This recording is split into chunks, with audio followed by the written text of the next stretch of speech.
तो कहानी की शुरुआत में डैक्ची अपने ग्रैंडपा के फ्यूनरल में जाता है। वहाँ उसकी नज़र 6 साल की एक छोटी सी प्यारी सी लड़की पे पड़ती है। डैक्ची उसके बारे में जब अपनी मॉम से पूछता है तो पता चलता है कि उस लड़की का नाम रिन है, जो कि उसके ग्रैंडपा की नाजायज औलाद है।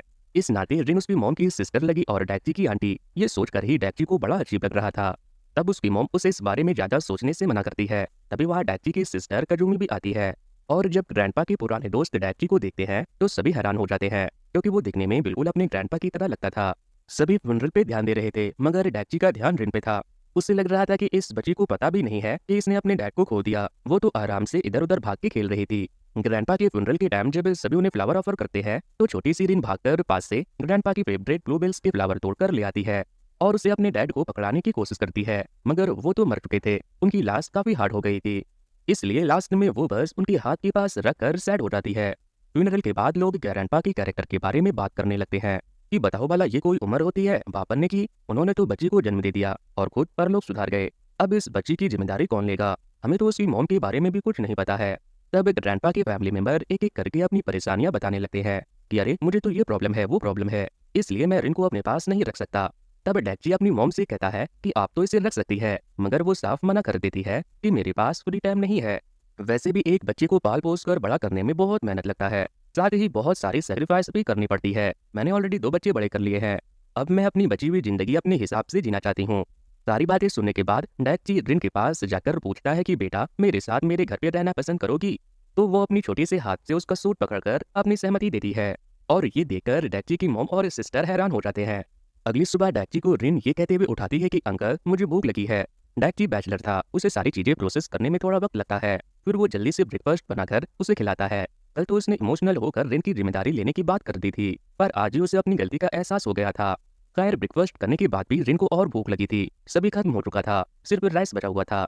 इसीलिए डैक्ची उसे बची हुई राइस दे रहा था। तब रिन अपनी छोटी छोटी हाथों से छोटे छोटे राइस बॉल बनाती है। कुछ को वो अपने प्लेट में रखती है और कुछ डैक्ची को देती है, जिससे डैक्ची को हंसी आ जाती है। फिर दोनों राइस बॉल्स खाते हुए एक दूसरे से बात करना शुरू करते हैं। रिन के डॉक्यूमेंट्स से उसे पता चलता है कि रिन की मॉम का नाम लोसी है। रिन के पास एक दो ही कपड़े थे, इसलिए वो उसके लिए शॉपिंग करने जाती है। जहाँ सारी लेडीज घूम घूम के उसे देखती है कि अरे एक लड़का फीमेल किड्स सेक्शन में क्या कर रहा है। वो किसी तरह रिन को शॉपिंग करवाती है। फिर रिन उससे कहती है कि मुझे नर्सरी स्कूल स्टार्ट करना है, जिसके लिए उसके और भी कई सारी चीजों की जरूरत होगी। इसलिए अब डैची टॉय शॉप के बाहर सर पे हाथ रख के बैठ जाता है और रिन आराम से अपनी पसंद की चीजें खरीद लेती है। तब डैची अपनी सिस्टर काजुमी को कॉल करके पूछता है कि मैं इसका एडमिशन नर्सरी स्कूल में कैसे करवाऊं। मुझे तो नर्सरी स्कूल और किंडरगार्टन के बीच का डिफरेंस भी नहीं पता। साथ ही अब डैची को ख्याल आने लगता है कि क्या होगा अगर कल को मुझे कोई लड़की पसंद आ गई। हम दोनों ने शादी का फैसला किया, पर वो रिन की मॉम बनने को तैयार ना हो और मुझे छोड़कर चली जाए। आगे डैची रिन की एडमिशन एक नर्सरी स्कूल में करवा देता है, पर स्कूल डैची के घर और उसकी ऑफिस दोनों से काफी दूर थी। दरअसल डैची ने इस स्कूल को इसलिए चुना था क्योंकि यहाँ बच्चों को दिन भर रखा जाता था, जिससे डैची अपने काम पे ध्यान दे सकता था। वो भागते भागते किसी तरह रिन को टाइम पे स्कूल पहुंचा देता है। पर आज रिन का स्कूलिंग का पहला दिन था। डैची को जाते देख वो उदास हो जाती है। तब वो उसे पिंकी प्रॉमिस करवाता है कि मैं तुम्हें रात में लेने वापस आऊंगा। फिर वो भागते हुए किसी तरह ऑफिस पहुंचता है, पर वो लेट हो चुका था, इसलिए उसे ऑफिस में अपने सीनियर को सॉरी बोलना पड़ता है। फिर बिना रिलैक्स किए हुए उसे अपना काम स्टार्ट करना पड़ता है। दिन भर ऑफिस में काम करने के बाद उसे भागकर जल्दी से रिन को लाने भी जाना पड़ता है, और उसे जाने में लेट हो जाती है। सारे बच्चों के पेरेंट्स उन्हें लेकर जा चुके थे। बेचारी डैची अकेली बैठी हुई थी। अब खाना वाना बनाने का टाइम तो था नहीं, इसलिए रिन डैची को मॉल ले जाता है और वहाँ थोड़ी शॉपिंग कराने के बाद डिनर करवाता है। इसके बाद दोनों घर पे आकर सोते हैं और अगले दिन ये साइकिल फिर से रिपीट होता है। डैची भले ही काम में बिजी होता था, पर उसका ध्यान फिर भी रिन पे ही होता था कि पता नहीं रिन इस वक्त क्या कर रही होगी। उसने लंच किया होगा या नहीं, उसे कोई परेशानी तो नहीं हो रही होगी। कुछ दिन ऐसे ही चलता है। सुबह उठो, नाश्ता बनाओ, रिन को दौड़ भाग के टाइम पे स्कूल पहुंचाओ, फिर अपने ऑफिस जाने में लेट हो जाओ, वहाँ बॉस से डांट सुनो, फिर दिन भर काम करो और शाम में वापस रिन को भागते हुए लेने जाओ क्योंकि स्कूल बंद हो चुका होता है। फिर रात में कुकिंग करो, खाओ पियो और सो जाओ। और अगले दिन फिर से यही सब, जिससे डैक्ची और रिन दोनों बुरी तरह से थक जाते हैं। अब डैक्ची को रियलाइज हो रहा था कि उसकी मॉम ने उसे कितनी मुश्किलों से पाला होगा। वो इस परेशानी के बारे में अपनी बॉस से बात करता है, जो सीधा जवाब देते हैं कि अगर किसी को बेबी होने वाला होता है तो वो लेडी काम से रिजाइन कर देती है, इसलिए हमारी कंपनी में चाइल्ड केयर के लिए कोई फैसिलिटी नहीं है। तब डैक्ची को भी ये काम छोड़ना पड़ता है, जिसके बाद वो एक पास की फैक्ट्री में लेबर का काम स्टार्ट कर देता है। अगली सुबह जब अलार्म 6 बजे बजती है तो डैक्ची जाकर देखता है कि उसका बिस्तर गीला है। वो फटाक से कूद के चेक करता है, पर जल्दी वो समझ जाता है कि बिस्तर उसने नहीं बल्कि रिन ने गीला किया है, इसलिए वो धूप में बिस्तर को डाल देता है। अगली रात उसकी नींद खुलती है तो वो देखता है कि रिन कपड़े बदल रही है, क्योंकि उसने फिर से बिस्तर गीला कर दिया। वो बड़े ही प्यार से उससे कहता है कि अगर तुम्हें टॉयलेट जाना हो तो तुम मुझे जगा सकती हो। फिर अगले दिन वो अपने वर्क प्लेस पे एक लड़की से इस बारे में डिस्कस करते हुए कहता है कि पहले तो रिन बिस्तर गीला नहीं करती थी, पर पता नहीं क्यों आजकल वो डेली बिस्तर गीला करते रही है। तब वो लड़की बताती है कि मेरा बेबी तो सिर्फ 2 साल का है, वो अभी भी डायपर पहनता है। इसलिए डैक्ची रात में सोने से पहले रिन को वॉशरूम यूज करने को कहता है ताकि रात में बिस्तर गीला करने के चांसेस कम हो जाए। तब अचानक से रिन पूछती है कि आप भी मर तो नहीं जाओगे। तब डैक्ची उसकी परेशानी समझते हुए उसे एश्योर करता है कि मैं इतनी जल्दी तो नहीं मरने वाला। फिर वो रिन को इन सब बातों की फिक्र करने से मना करता है और उसे अपने डैड के बारे में कुछ बताने को कहता है। तब वो उनकी एक्टिंग करके दिखाने लगती है जिससे डैक्ची को बहुत हंसी आती है। फिर अचानक रिन पूछ बैठती है कि डैड कहाँ है, तो वो कहता है कि ग्रेव में और हमारे दिल में, जब तक तुम उन्हें याद करोगी वो तब तक तुम्हारे साथ रहेंगे। इसके बाद वो सोने के लिए लाइट ऑफ कर देता है। तब रिन बताती है कि मुझे अंधेरे से डर लगता है। अब उसके डर को दूर करने के लिए डैक्ची स्टार वाली लाइट सीलिंग में जला देता है। अगले दिन रिन अपने डैड और डैक्ची की ड्राइंग बनाती है। जब डैक्ची उसे स्कूल से लेने जाता है तो उसकी मुलाकात कोकी नाम की एक लेडी से होती है जिसका बेटा रिन का दोस्त बन चुका था। कोकी को पहले नजर में देखते ही डैक्ची को ऐसा लगता है जैसे वो उसकी गर्लफ्रेंड और वाइफ बन सकती है। कोकी रिन से पहली बार मिल रही थी पर उसके बेटे ने उन्हें रिन के बारे में बताया था। इसलिए कोकी रिन से हाथ मिलाते हुए कहती है कि तुम मेरे बेटे की पहली दोस्त हो, इसलिए तुम बेहद खास हो। तभी उसे लगता है कि रिन को फीवर है। वो ये बात डैक्ची को बताती है और डैक्ची उसे गोद में लेकर भागते हुए डॉक्टर के पास जाने वाला था, मगर उसे पता ही नहीं था कि उसे किस डॉक्टर को दिखाना चाहिए। तब कोकी उसे एक डॉक्टर के पास लेकर जाती है जहां वो हमेशा बीमार पड़ने पे अपनी बेटी को लेकर जाया करती थी। डॉक्टर से कुछ मेडिसिन लेने के बाद डैक्ची और कोकी दोनों अपने अपने बच्चों को कंधों पे लेकर चलने लगते हैं और रास्ते में बात करते हुए जाते हैं। घर आने के बाद डैक्ची रिन के सर पे पानी की पट्टियां चढ़ाता है। अगली सुबह कोकी अपने बेटे के साथ रिन का हालचाल पूछने आ जाती है। जब वो देखती है कि अभी भी रिन पूरी तरह से ठीक नहीं हुई तो वो उसकी केयर करने लगती है, जिसके लिए डैक्ची उसका शुक्रिया अदा करता है, क्योंकि डैक्ची को कोई आइडिया नहीं था कि तबीयत खराब होने में एक बच्चे की देखभाल कैसे करनी चाहिए। अब क्योंकि रिन की तबीयत खराब थी इसलिए वो काम से छुट्टी लेकर पूरे दिन उसकी देखभाल करता है। अगली सुबह तक उसकी तबीयत ठीक हो जाती है। वो डैक्ची के जागने से पहले ही जाग जाती है। ये देखकर डैक्ची राहत की सांस लेता है और निश्चिंत होकर काम पे जाता है। इसके बाद वो रिन को लेने उसके स्कूल जाता है जहाँ कोकी भी अपने बेटे को लेने आती है। दोनों अपने बच्चों के साथ खेलते हैं और इस बहाने डैक्ची को कोकी के साथ टाइम स्पेंड करने का मौका मिल जाता है।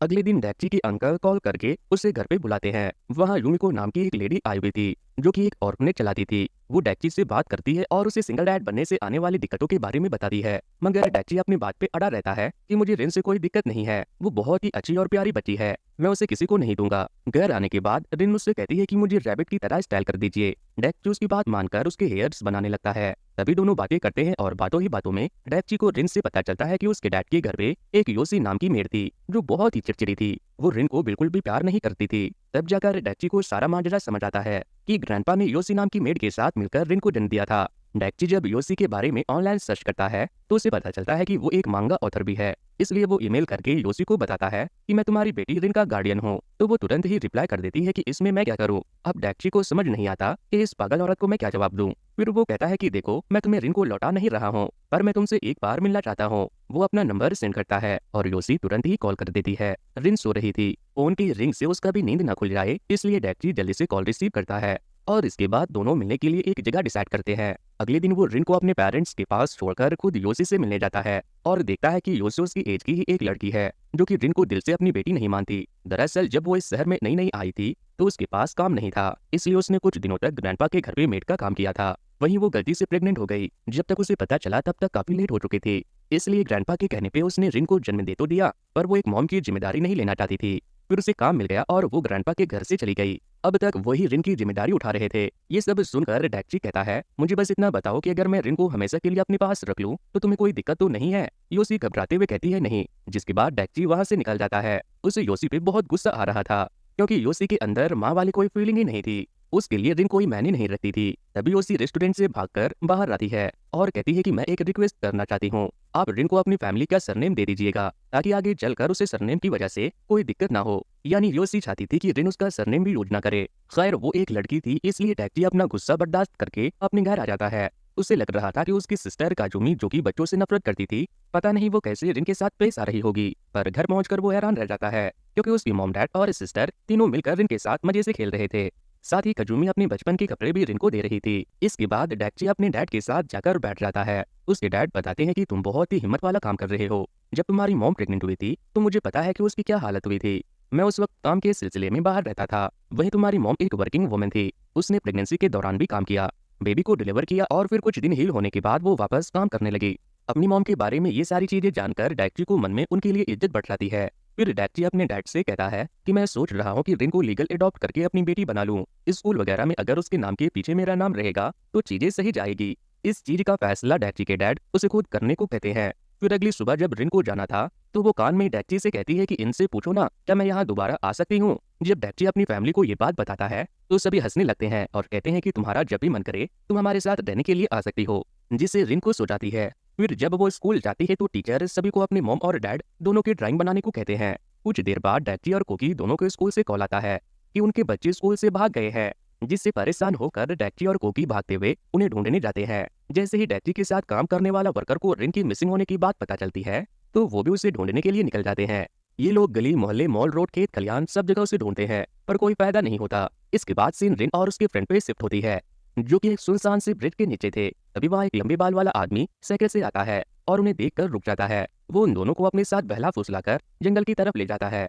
दूसरी तरफ डैक्ची की नजर कोकी पे पड़ती है। जब वो उससे बात करता है तो पता चलता है कि उसका बेटा भी मिसिंग है। कोकी को तो और ज्यादा टेंशन हो रही थी। उसे लग रहा था कि कहीं उसके बेटे के साथ कुछ बुरा तो नहीं होगा। अगर कुछ हो गया तो वो कैसे रहेगी, उसे देखकर ही तो मैं जीती हूँ।